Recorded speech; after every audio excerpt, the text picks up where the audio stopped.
Hey all, welcome to Geek Freaks. I am Frank, and I'm joined by Ryan, writer of the comic book Ruination. How are you doing, Ryan?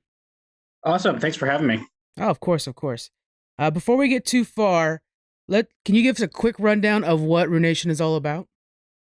Sure. So, Ruination is a fantasy adventure comic series that takes place in a world that has essentially kind of been destroyed by this war that's been going on for hundreds of years between this nation called Salderia and these rebels known as the Fallen. Hmm. So, the story kind of picks up where there's been 40 years of a truce, and Salderia has kind of been rebuilding itself when suddenly the Fallen reappear and attack, and we kind of start setting off with an adventure with our main characters and seeing how they kind of react to the start of this war, which all of our main characters are kind of in their 20s, so they've only known the peaceful world. So we kind of get to see how this new generation reacts to the restarting of this very long, very lengthy conflict. Yeah, yeah. And is there anybody that's been alive out of the main characters that's been alive when the war first started?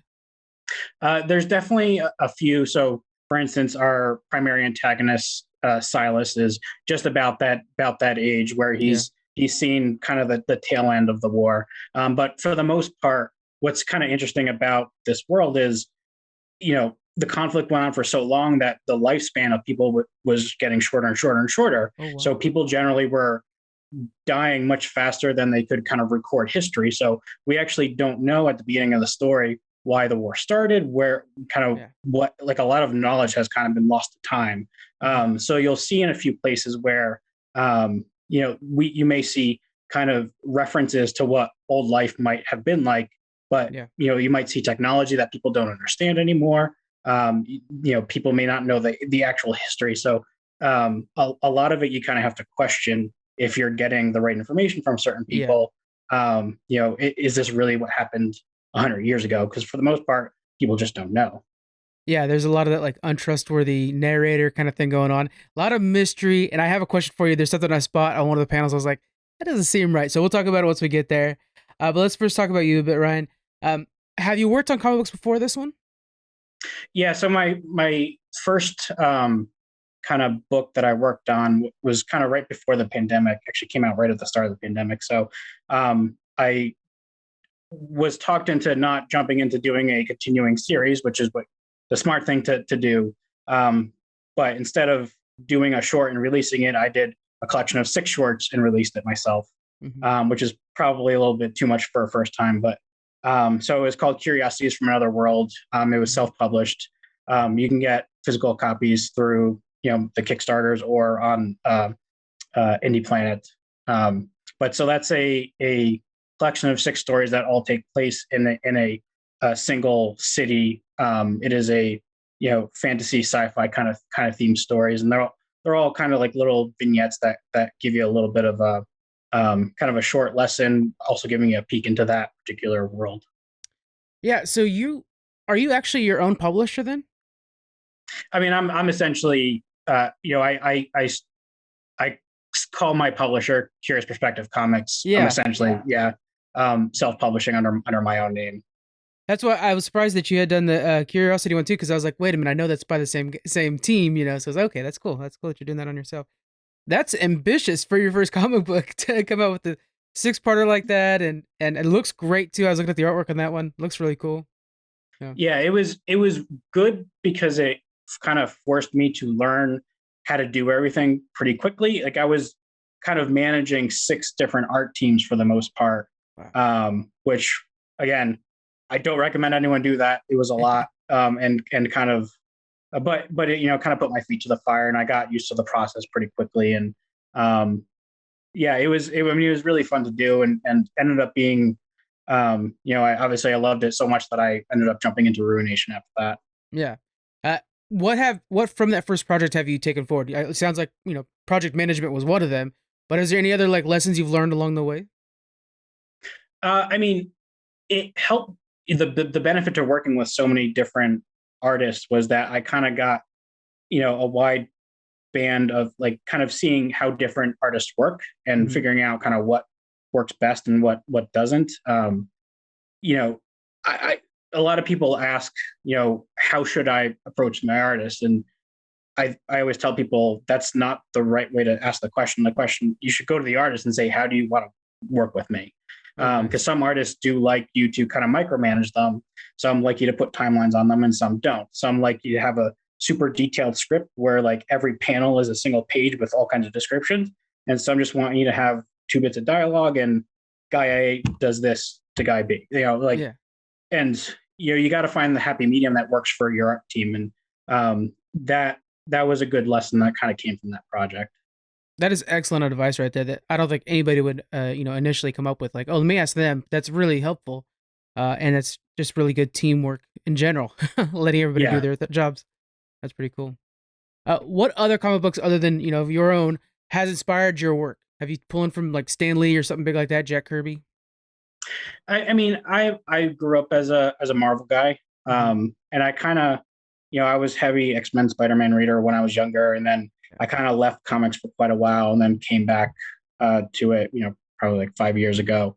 Hmm. So I'm still kind of getting into the indie world, but that's kind of where my focus has been. I'm still catching up on reading a lot of the cool Marvel stuff that's come out, but for example, one of the indie books that I always pick up is Die, because I really love how that book kind of marries both the storytelling and just the visual graphic design of the book. Yeah. And that's the kind of stuff that I, as a newer comic book creator, you know, need to still learn to do. Hmm. So that that type of stuff is kind of kind of what I've been focusing on lately. Yeah. I'm noticing. I kind of actually same boat as you. As a kid, X Men all the way and Thor, and then took a break, and I'm now getting back into everything. About 5 years ago too, actually. Uh, what kind of perks are you seeing that's in the indie world that the mainstream comic books quite can't capture? What are you seeing there that's different? I mean, I don't. I know a lot of people like to rag on the big two. I don't quite as much. I the thing that I go to Marvel for is that it is a wonderful universe and you can kind of get a little bit of whatever you want out of it. Hmm. And that's not true for everyone. Things like representation have come a long way, but can get better. But you can, if you want humor and kind of silliness and graphicness, you can go to Deadpool. If you want something more serious, and you can go to X-Men or something like that. If you want a little bit mix of both, you can go to Spider. Like you Yeah. can get a little bit of everything. Yeah. The indie world is great at, one, not being just superheroes, Hmm. and two, kind of giving you self-contained stories. That to me is the biggest weakness of the big two, Yeah. is they don't have an end.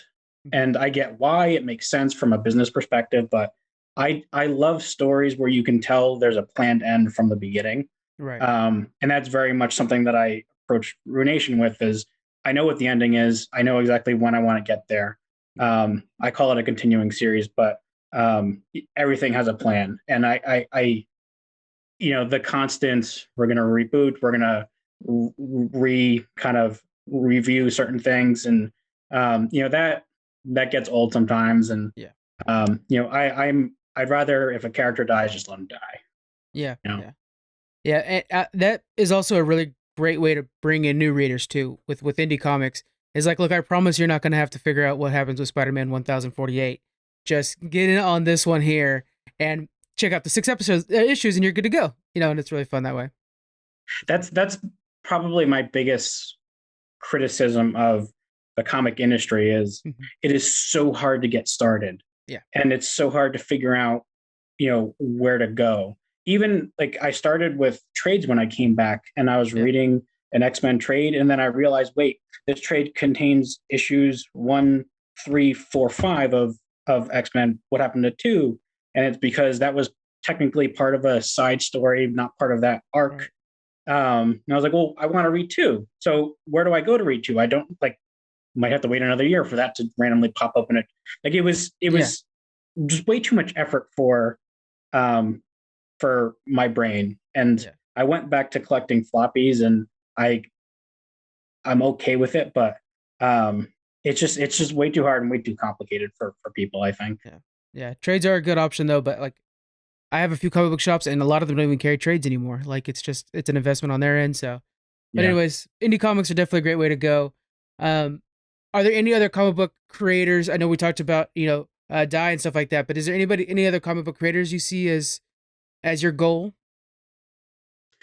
Um, my the way I kind of jumped into this is because I just want to tell my story. Yeah. My being honest, I'm not looking to make a career out of this necessarily. I'm not Mhm. looking to replace my day job.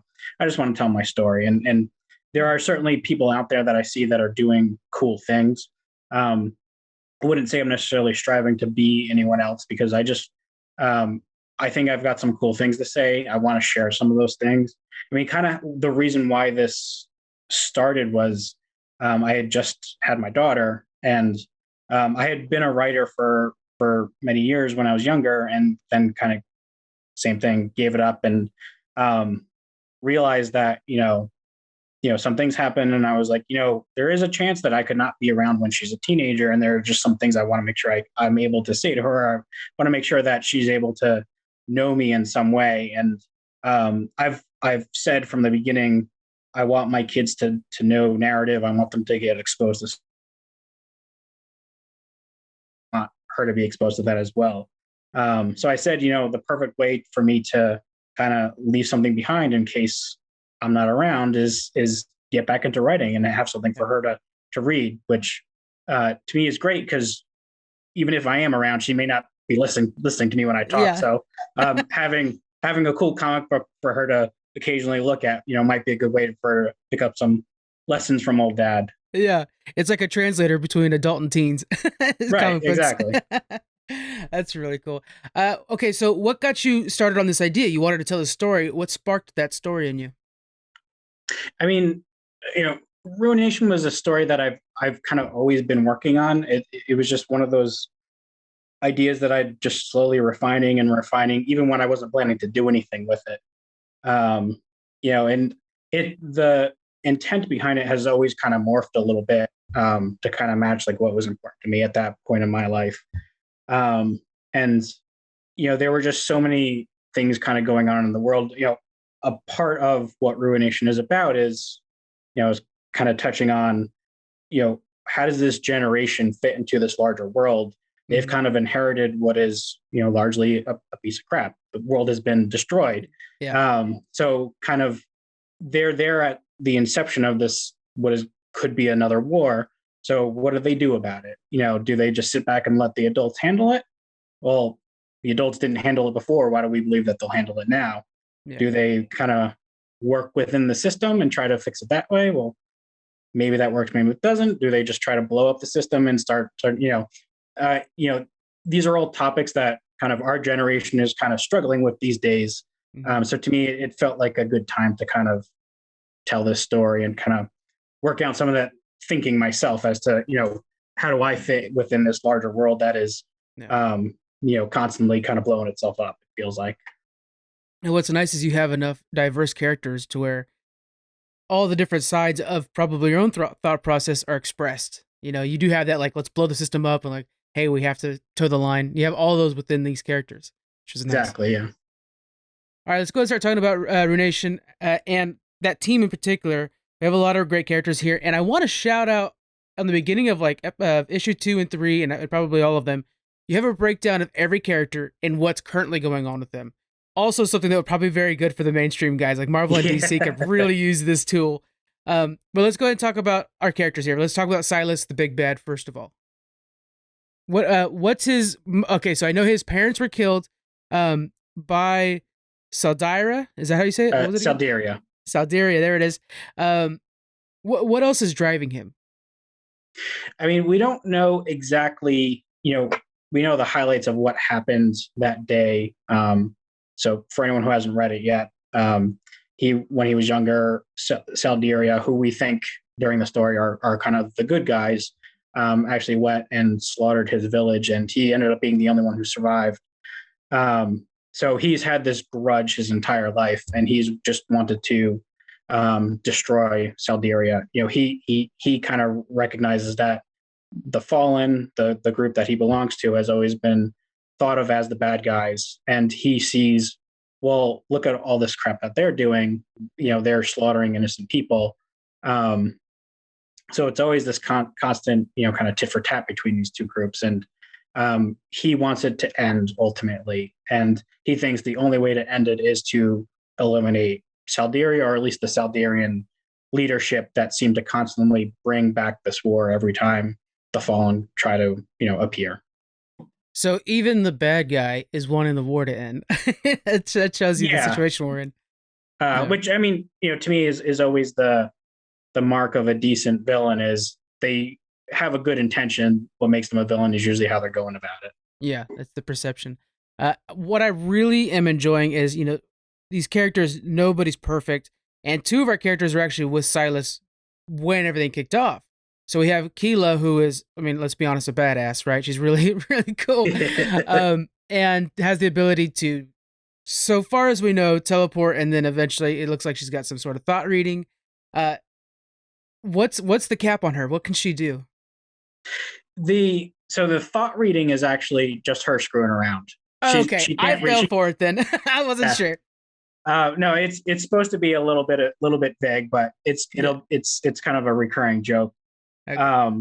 But the idea is that the crystals allow each person to kind of do something that is specific to that character. It's usually specific to that character's arc or what that character's need in life is, and we'll learn a little bit more about it in I believe it's issue 4, Mm-hmm.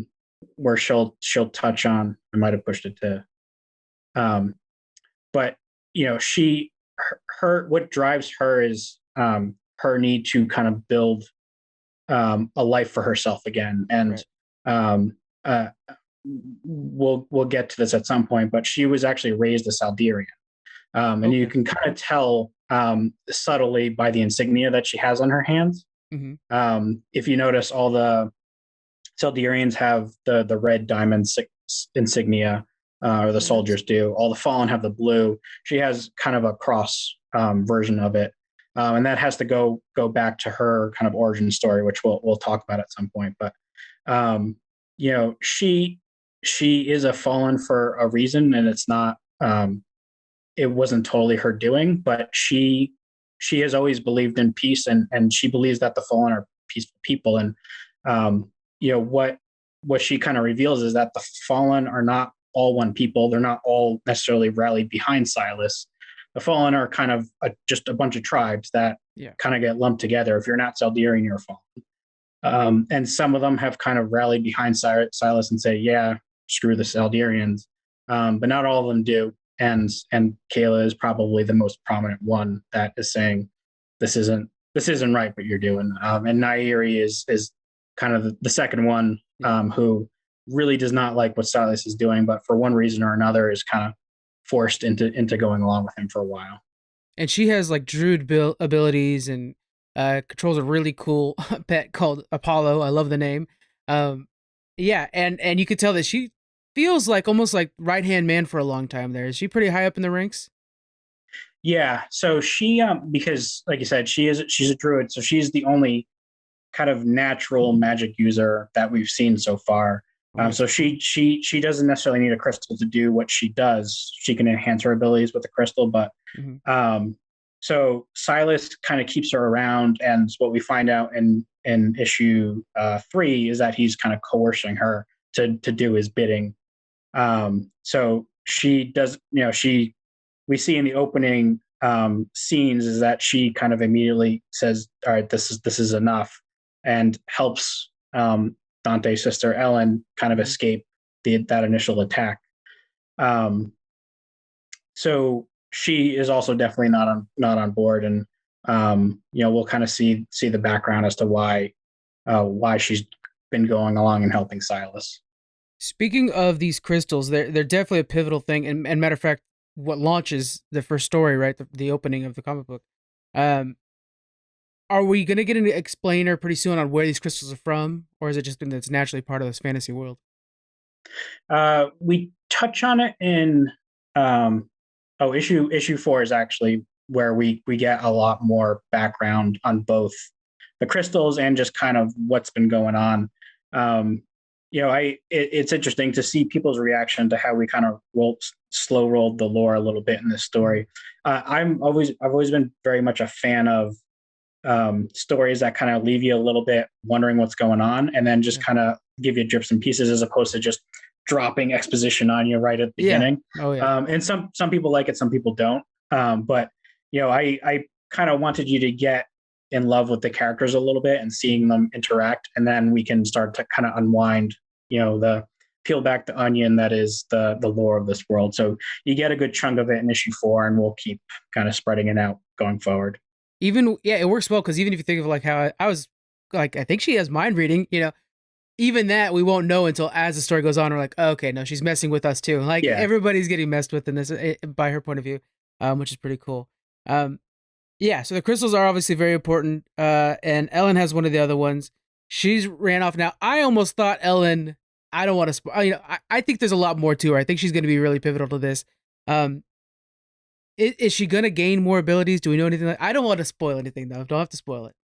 No, I mean, I will say we won't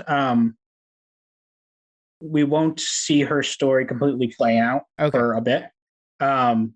But we will definitely learn a lot more about her and what happened to her, and what's going on with her. And even I think the question that I get kind of the most is, how did she even get the crystal in the first place? Yeah. Which is, you don't necessarily need to know to understand what's going on right now, but it's an interesting part that we'll definitely get to at some point. Yeah. And I was kind of thinking like, well, the parents are gone, so it can't be something that the parents would like let us know happen. And Dante seems to not know much on the situation, so it's kind of one of those things where it's like we're waiting for her to pop up again and really kind of break things down. Um, Dante, he kind of reminds me of like he's just like that stalwart ally. Like he's not gonna shake. Is that what we're getting from him? He just seems like he's probably not gonna have any powers, but he will not leave your side. I mean, his kind of story is he's kind of the I guess the he's always been a little bit listless and kind of not sure of himself, Yeah. and what to do with himself. But he always knew what was important to him, and that was his sister. And Yeah. he kind of got kicked out of his home essentially to go and be a soldier, and kind of like go into the army to get yourself straightened out. And then now he's going to feel this intense sense of failure, thinking that something could have happened to his sister and that he didn't stop it. So yeah, we're going to see him kind of suddenly go from being very unsure about his direction in life to, Yeah. this is my goal. I'm going to find my sister, and I'm going to get the bastard that started this all. Mm-hmm. But as opposed to uh, Jalen, what we're going to see a little bit is, he was raised within, around soldiers. He very much believes in the Salvadorian cause, and he's going to be a little bit more conflicted about what he's doing, and kind of wonder, is what I'm doing the right thing? I don't know. I think it is, but this is what I've always believed in. So he's not going to flip quite as easily as Dante is in terms of like what my mission is here. Yeah.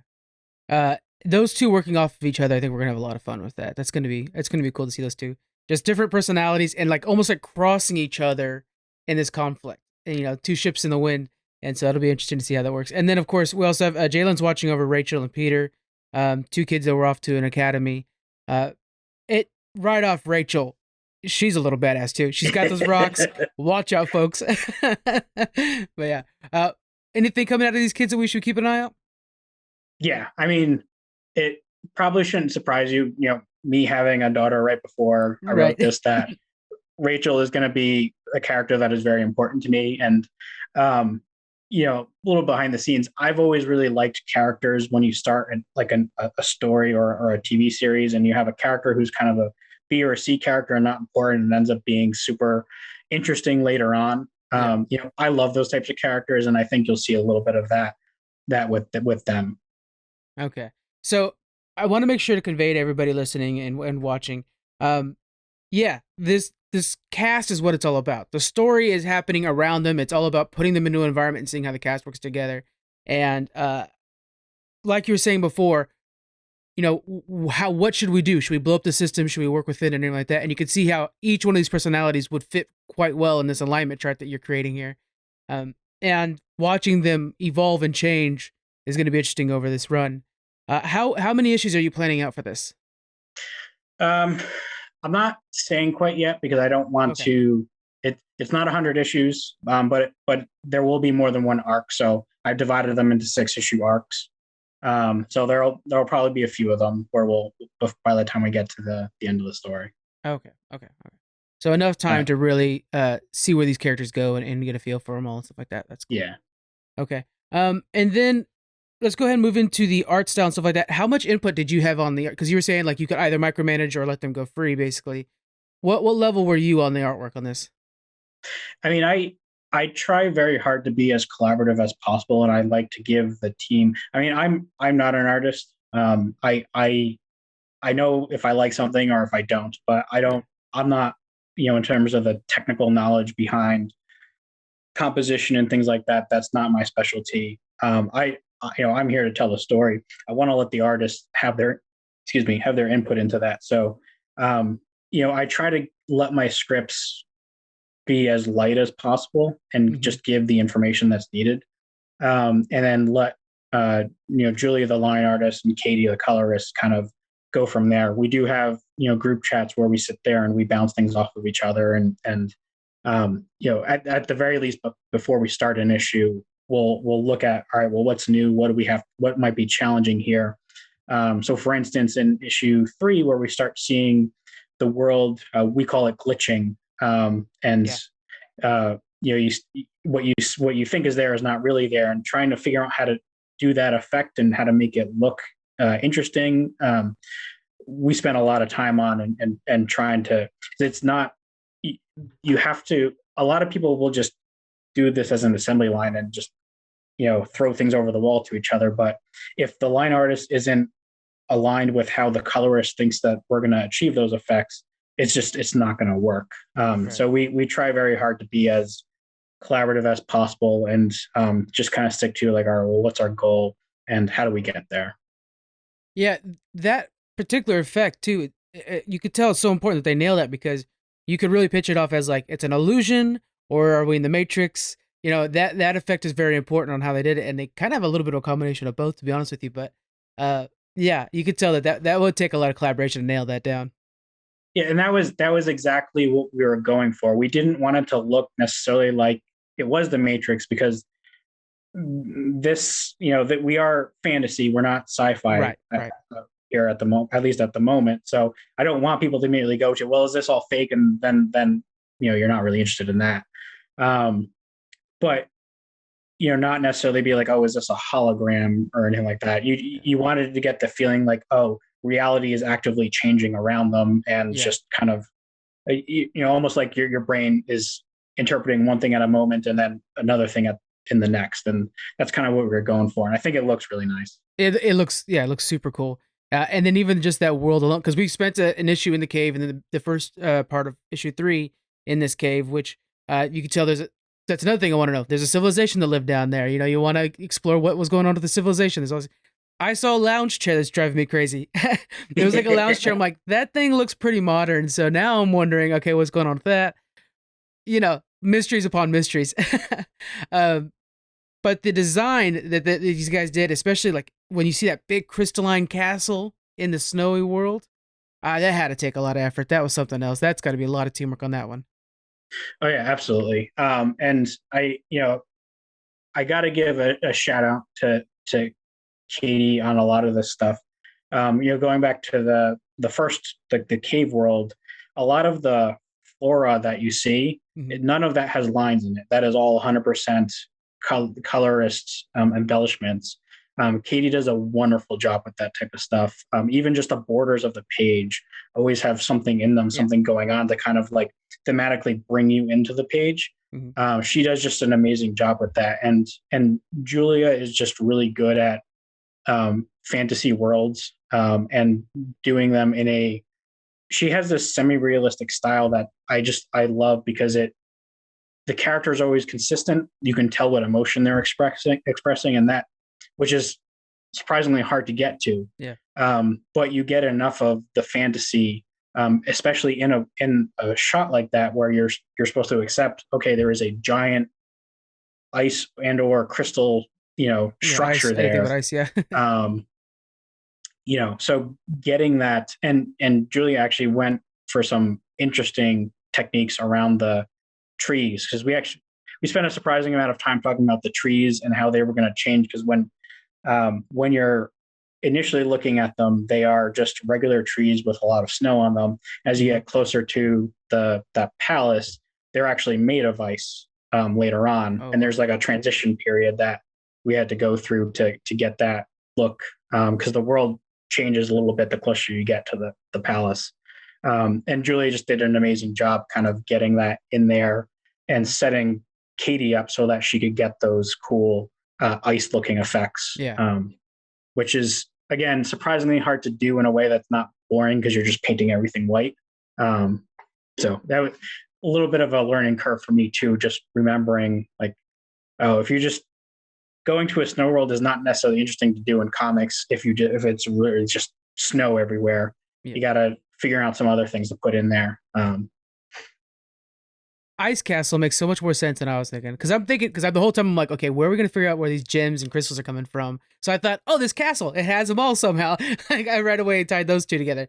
Snow, ice, that makes a lot more sense to me now. we'll figure it out. Yeah, there's, like you kind of touched on, there's a backstory between these worlds. Yeah. And we're going to see more of them over time. Why are they all kind of dead and abandoned? And we actually touch on that in issues 4 and 5. And kind of what's going on and how they relate to the Selderia that they all came from. But there's definitely a thing I want to do at some point is, maybe do another Curiosities from Another World type anthology where we get a story in each of these worlds and see, something important that happens in each of them. So that's my brain thinking probably 10 years from now. But Yeah. I'd like to explore those worlds a little bit more. It's fun to kind of just come up with them and just give these new backgrounds for everyone to see. But there's so much cool stuff that we kind of thought up that I want to explore. Yeah. All kinds of stuff cooking inside. It takes time to get it all out there for everybody to share. Okay, so where else do we go? I mean, this is so much cool stuff. Everybody's gonna want to get their hands on this. Your Kickstarter starting on September 14th, correct? Yes. So okay. Tuesday. Yeah. Tuesday. So what kind of tiers are we looking at so people can get involved?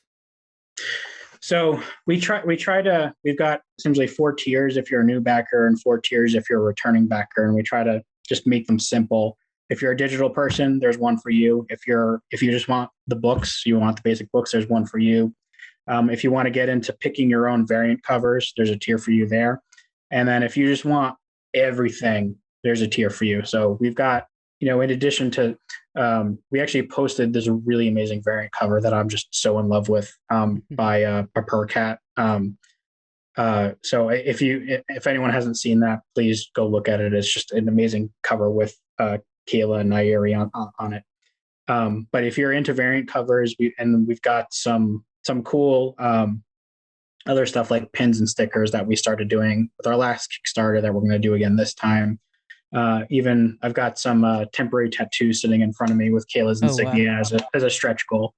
So lots of cool stuff planned if you're into that. Okay. All right. So September 14th, guys. I believe this. We're gonna try to push this out that day. And then you guys can check that out there. The link will be in the description so you guys can follow up on that. And then as the campaign goes, we'll keep reminding you guys over social media. On social media, where can people find you and keep up with your updates? Best place is probably Twitter. My personal handle is DJARB. You also got Curious P Comics, the publisher, handle on Twitter, Instagram, and Facebook. Also all good places to get in touch. Awesome. All right, guys. Again, we'll have links to all that below as well. So make sure you guys follow up and keep track of this. This is going to be a lot of fun to see what happens. All right. Well, thank you very much, Ryan, for joining us. Oh, no, thank you so much. Thanks for having me. All right, guys. I will see you guys on Friday for a brand new Trek Freaks. See you later. Bye.